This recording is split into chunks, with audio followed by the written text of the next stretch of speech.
विक्रम, मुझे नहीं लगता कि तुम्हारी माँ मुझे स्वीकारेगी। ऐसा क्यों सोचती हो? मेरी माँ बहुत अच्छे दिल की है, बहुत अच्छा दिल है उनका। देखना, जब तुमसे शादी करके तुम्हें घर लेकर जाऊंगा तो मेरी माँ बहुत खुश होगी। मनीषा ये सुनकर चुप हो जाती है, जिसके बाद विक्रम मनीषा से शादी करके उसे अपने साथ अपने घर ले आता है, जहाँ उसकी माँ मनीषा को देखते ही हैरान हो जाती है। अरे कौन है बेटा ये लड़की, इसे घर पर ले आया है? माँ, ये आपकी बहू है। पैर छू लो मनीषा माँ के। जैसे ही मनीषा अपनी सास के पैर छूने के लिए आगे बढ़ती है, संतोष एकदम से पीछे हो जाती है और गुस्से से कहती है, कोई सास नहीं हूँ मैं, मेरे पैर छूने की तुझे कोई जरूरत नहीं। और हाँ बेटा, तूने बिना पूछे मुझसे शादी की कैसे?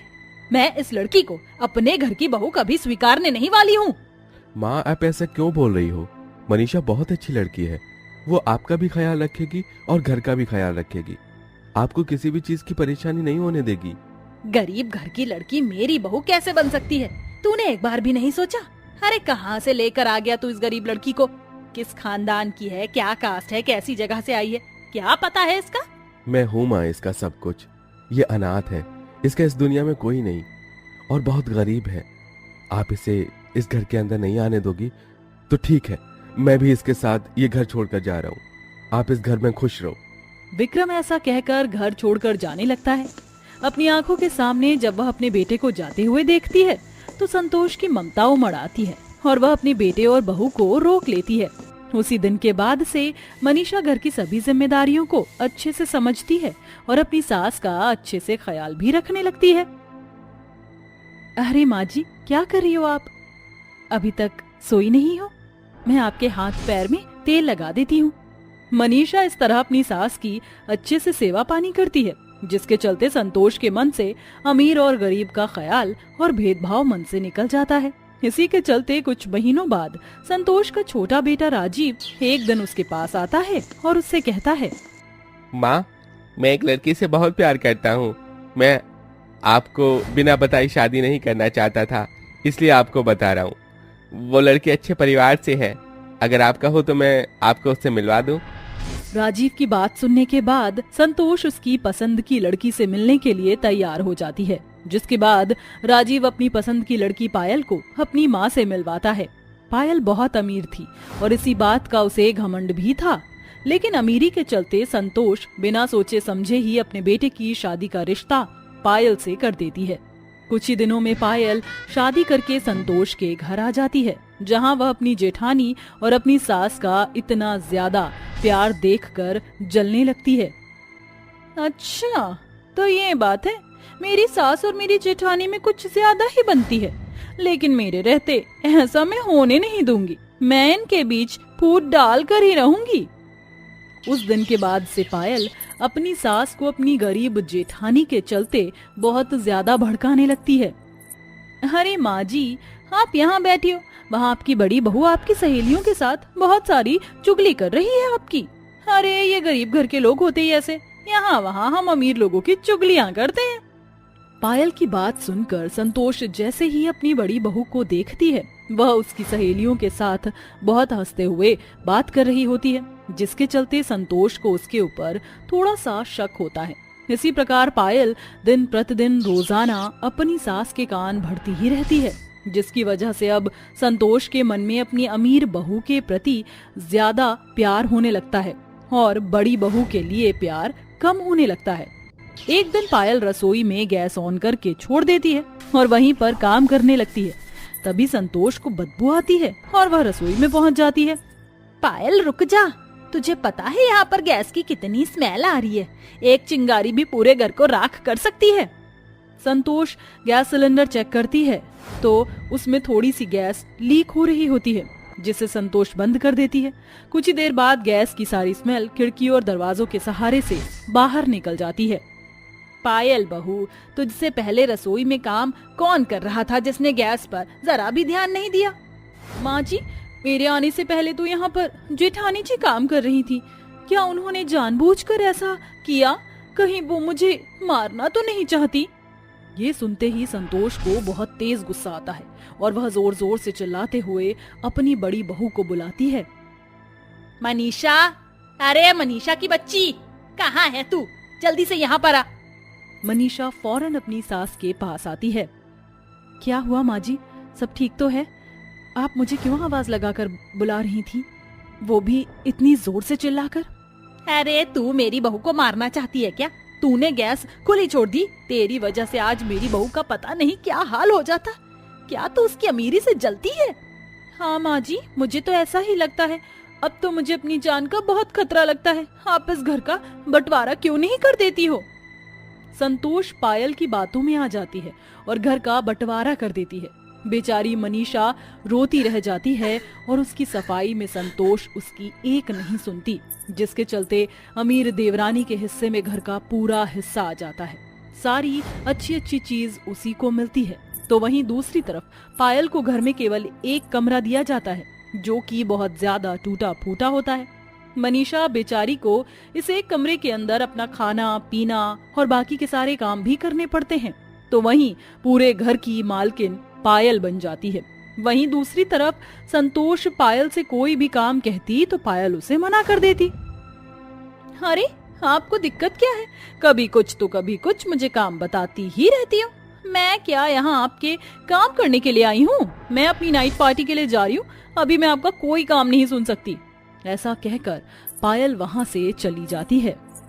एक ग्लास पानी ही तो मांगा था अपनी अमीर बहू से, लेकिन देखो किस तरह मुझे मना करके चली गई।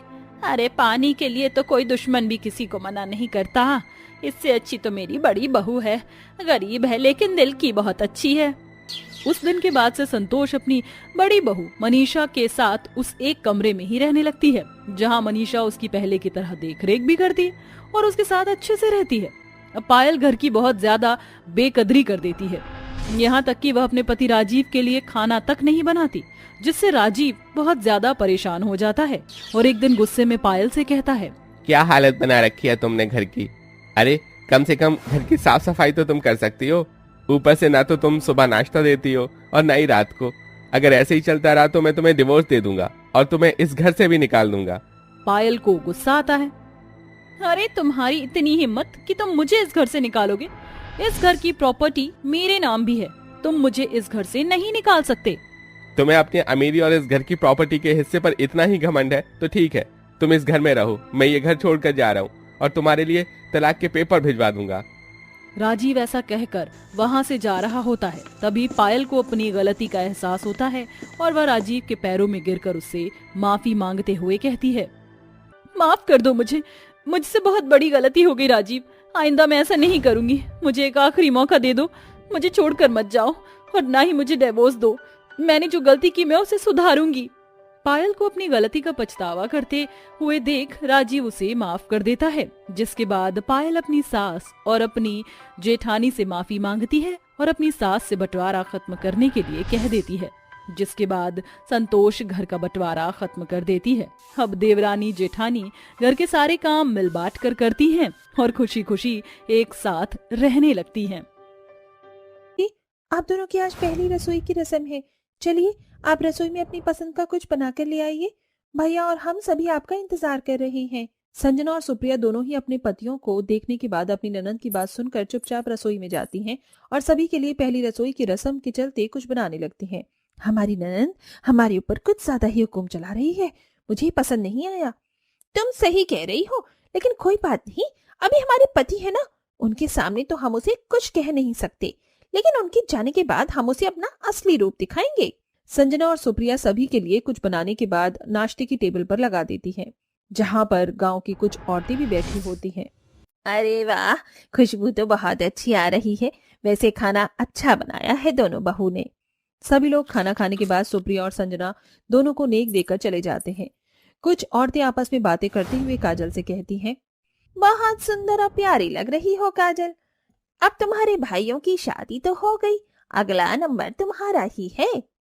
तुम्हारी माँ से हमने तुम्हारा रिश्ता मांगा था, देखो जरा, इसकी भाभीियों की शादी हुई है, लेकिन शादी के अगले दिन निखार भी इसी प्यारी सी बच्ची पर है। कितनी सुंदर है तू, तो हमारे घर की ही बहू बनेगी। काजल बहुत सुंदर और प्यारी थी। उसकी खूबसूरती के चलते गांव की सभी औरतें उसे अपने घर की बहू बनाना चाहती थीं और इसी बात से संजना और सुप्रिया दोनों ही बहुत ज्यादा चिढ़ती थीं।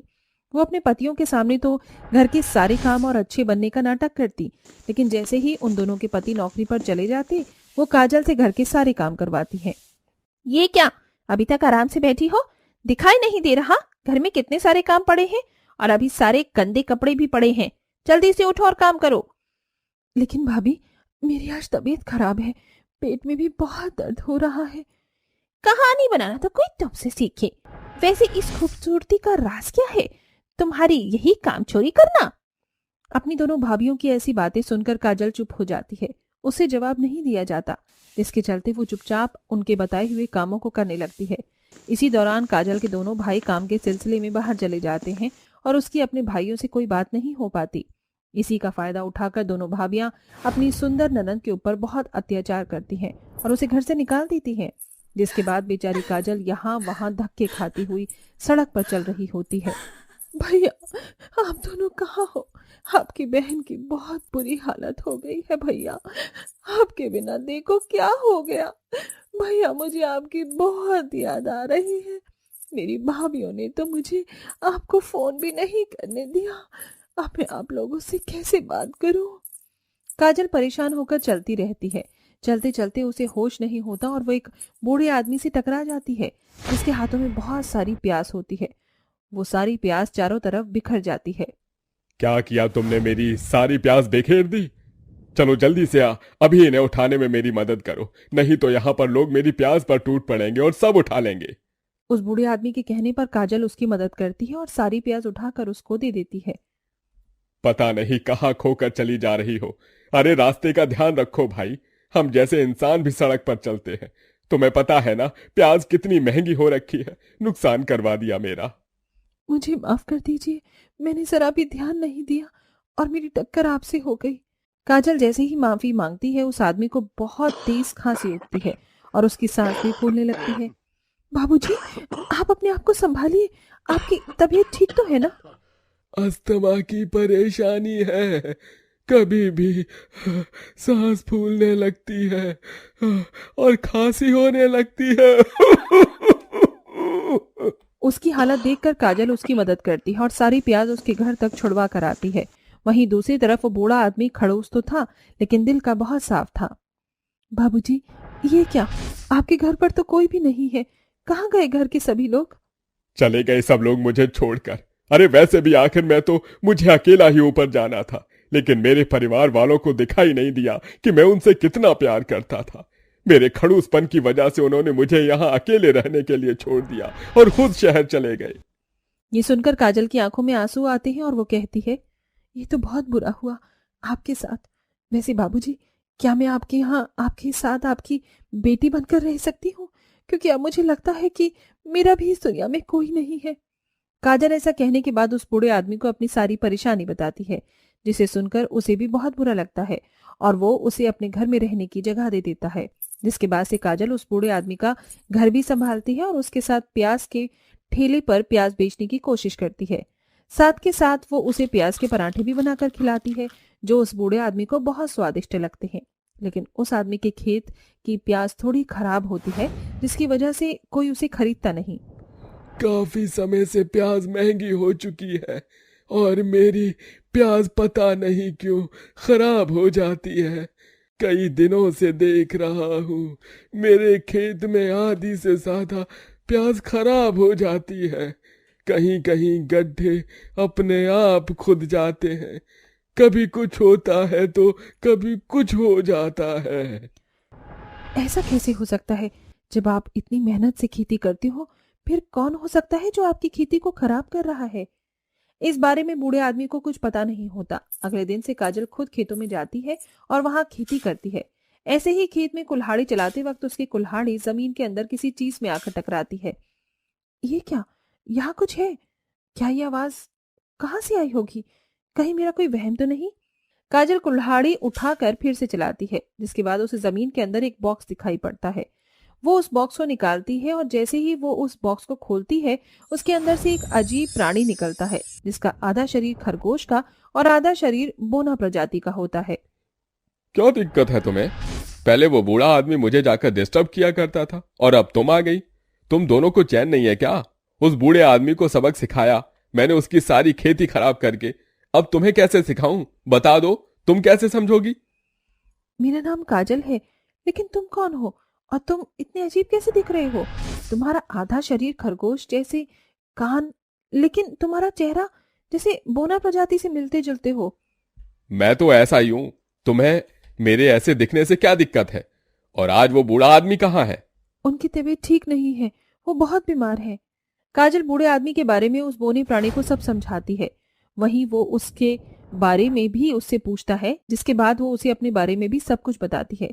लेकिन उसे उसकी बातों पर भरोसा नहीं होता, इसलिए वो उसे देखने बूढ़े आदमी के घर पहुंच जाता है। सच में इनकी तो बहुत ज्यादा तबीयत खराब है, लेकिन मेरे रहते अब ये ठीक हो जाएंगे। लेकिन उससे पहले तुम्हें मुझे खाने को कुछ देना होगा, मुझे बहुत जोरों से भूख लगी है। काजल को कुछ समझ नहीं आता, उसको सिर्फ घर में प्याज ही मिलती है और वो प्याज के परांठे बनाकर उस बोने प्राणी को दे देती है। अरे वाह, ये तो बहुत स्वादिष्ट है। तुमने ये जो भी बनाया है सच में बहुत स्वादिष्ट है।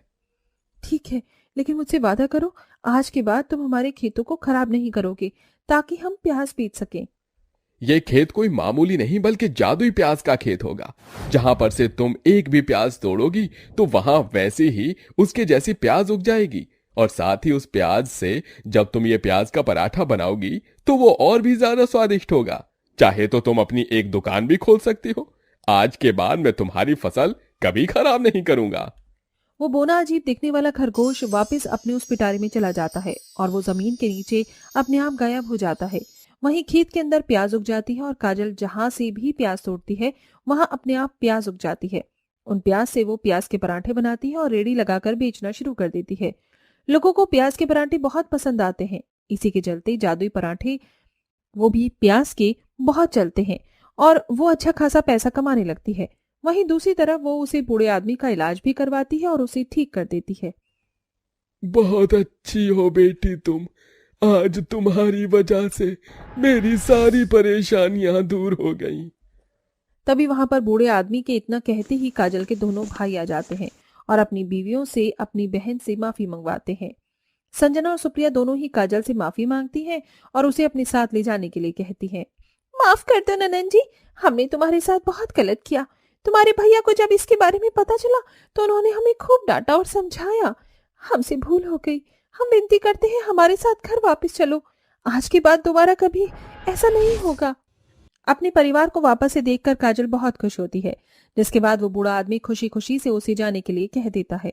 अब काजल अपने परिवार के साथ खुशी खुशी रहती है और इधर वो बूढ़ा आदमी जादुई प्याज के जादुई पराठे बेचकर अपना गुजारा करता है और आराम से रहने लगता है।